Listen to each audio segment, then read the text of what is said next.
Alright, welcome to the first video on tables in our Access 2013 series. In this video we're going to be getting our feet wet with tables, which, as you know from the introduction to this course, tables are the foundation of your database. We want to make sure our tables are designed right and tight, and everything else in your database will just flow. Okay, if your tables are designed like crap and they're not designed efficiently and according to database theory, then the rest of your application you're just going to have trouble with later on. Okay, so do not kick the can down the road. Make sure your tables are designed properly. I'm sitting here at the intro screen to Access 2013, and it gives you all these choices here. For right now, I just want to select blank desktop database. And you can go with the default name, or you can create your own name. You can put it anywhere you want besides your documents folder. Just remember where you put it. I'm going to click create. There we go.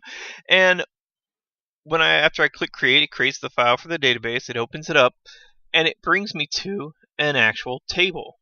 Okay, table's the first thing you got to create. Why? Because tables hold the data in your database. There's really no reason to create a database if you have no data. So the first thing I want to do is I want to kind of go over the structure of a table. This looks a lot like Excel, doesn't it? The fact that you have, rows and columns and things like that, and then you have cells. That's really not the nomenclature that we use in Access. Instead of a row, right, I want you to think about a record. And instead of column, I want you to think about a field. Okay? The intersection of a row, the intersection of a record and a field is a piece of data. And we're going to see this as we fill this table out. Now, it gives me this ID field automatically. What's that all about? Well, it gives you this by default because when you're talking about a database system, there has to be something in each table that makes that record unique for that table. And what I want you to do is I want you to click up over here in the upper left-hand corner to this pencil, triangle, and ruler thing. And what this is going to do, and you got to save your table first. I'll just give it the default name. I'll show you a better way to save tables later on, don't worry.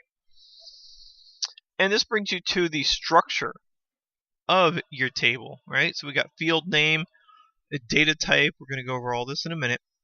And it has this little key thing here. Right? Well, this key thing designates this field as a primary key. Okay, a primary key is one of the fundamental concepts in database theory. It provides a way for you to make this record unique.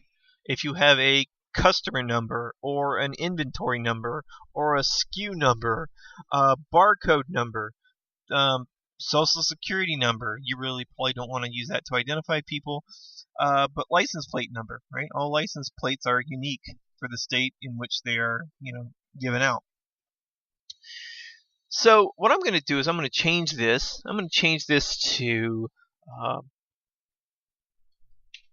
txt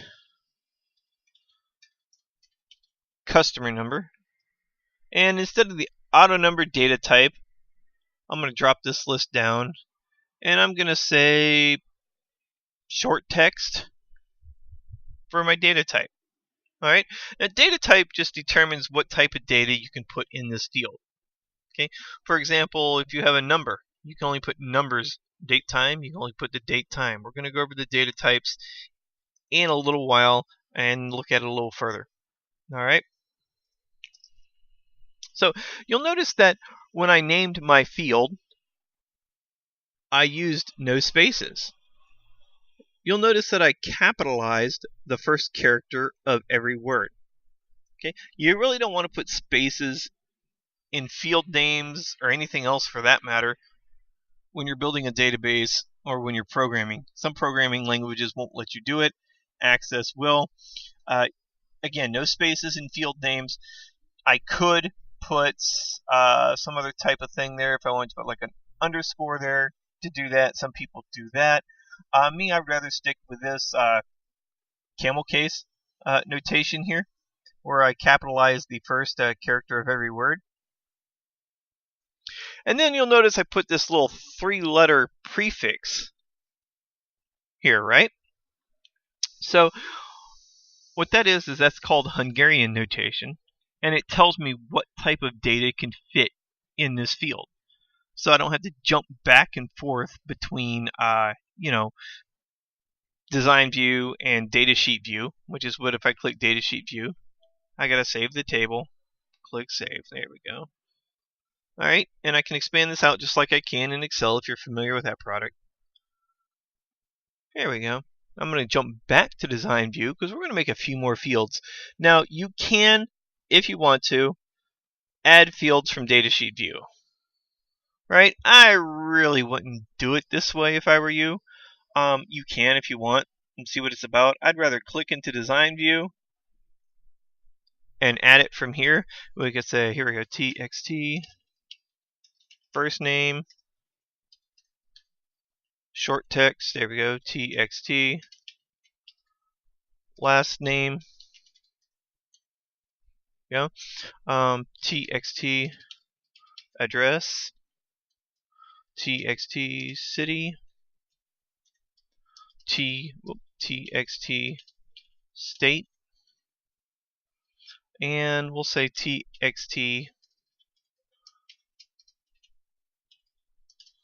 zip code. Alright, now you may be wondering, well, why are you saving the zip code as text when a zip code is numbers? Some international zip codes, Canada, for instance, uses letters in their zip code. And we really don't want to use a number data type if we're not going to be doing any type of calculation with that data type. So things like zip codes, phone numbers, social security numbers, things like that, we want to use those as text. We don't want to use them as numbers because we're really not going to be doing any calculations with them. You're not going to add 5 to your social security number, for instance. It's just, there's no reason to do it. So we put it in as text. And also with text, we can have things such as leading zeros, whereas if you use a number data type, you might run into problems later on doing that. Alright. So, pretty cool stuff. Let's save this. Yeah. And now, what I want to do is I want to create another table. And I'm going to create a table in design view. Here we go. I can save this as table 2 if I want. I'm going to show you how to rename objects a little later. Oh, there are no fields in it. Okay, well, we'll do this then. Okay. txt order number. There we go. And then txt. Oh, here we go. Date. Date. Here we go. Order date. And I'm going to change that to the date time data type. You don't have to drop down the list. Once you start knowing the list, you can just type in what you want and the IntelliSense will take over for you and fill it in for you, automatically complete it for you. Let's go with order amount. And I'm going to use a currency data type for that. Alright? And then what I'm going to do is I'm going to save this. Yeah, I'll save it as table 2. No primary key defined, although a primary key is not required. It is highly recommended. Do you want to create a primary key now? Yeah, sure, we'll make one for you. And, oh, I didn't want that. So what you can do is you can also delete fields you don't want. You might not want to do this with a live table because you're going to wipe out whatever's there. Yeah, we're deleting the primary key too. I want to make my order number my primary key. Does this make sense? Does this make sense? Because the fact that we want our order number to be unique, you can't have duplicate order numbers, obviously. So I'm going to make this the primary key just by highlighting on this field, going up to this primary key, which you're only going to see on the design tab, and you're only going to see the design tab if you're in design view, and I'm going to make it my primary key. and I'm going to save this. All right. Then what I'm going to do is I'm going to go back and I'm going to change something here. I'm going to go back to table 1 and I'm going to change this to number, customer number, because we've decided that we're not going to have any type of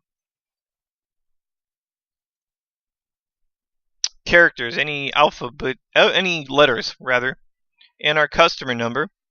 And I'm going to go do the same thing to my order number. And this makes a little more sense. INT. And I'm going to make it a number. Yeah. I'm going to change that back to INT as well. Or change it to INT period. And what INT does is INT just stands for integer. And integers are just whole numbers. That's all they are. Alright. So we made 2 tables. We have put fields in those tables. We have assigned data types to those fields. Alright, maybe not, the biggest, grandest example, but we start out small with concepts and we work our way up. And that's the way I like to do things. Alright, now I'm going to close out of both of these tables. And you'll see that they are listed over here in the object pane over here on the left. So this is my customer table. So what I'm going to do is I'm going to rename this. I'm going to rename this TBL customers. And then I'm going to rename the other one TBL orders. Alright. And TBL, again, Hungarian notation, it tells me what type of object it is. And you'll see when we get in a little bit more in-depth into Access how this is just so beneficial. Please, please, please do this with your database objects. You might not want to go through and modify a live database if you have one at work or if you've already designed one, because when you modify live things, it tends to break things down the line. So don't do that. But create a new database, try out these concepts. If you wish to open up one of these objects, just double click on it. And it puts you into datasheet view. Alright, and you'll see text first name, text last name, text address, things like that. There's no spaces in names. Right? And what you can also do is you can also go into design view. And you can put comments or a description of this field. So if you have to come back to it or somebody else has to pick up your work or whatever, they kind of know what this is supposed to do. This field uniquely identifies the customer using numbers and no letters or other characters. Now, you don't get any spell check with this or anything like that. You do, however, get a smart tag. Alright, you can update the status bar text everywhere and the int customer number is used. Alright, whatever. No objects need to be updated because we just have that one. And what this does for you, if I go back to datasheet view here. Yeah, I'll save it first. Okay. As you see down here in the status bar, that description comes up to let somebody know what it's supposed to do. If I click on first name, and that goes away, it just says datasheet view. If I click back on customer number. So this is actually good to take the time, fill this information out. Alright, so this has been our really first video on tables. We are going to have more because tables are a more in-depth subject, but this will at least get your feet wet as far as getting used to tables. Alright, I hope you found this video informative. Thank you for watching.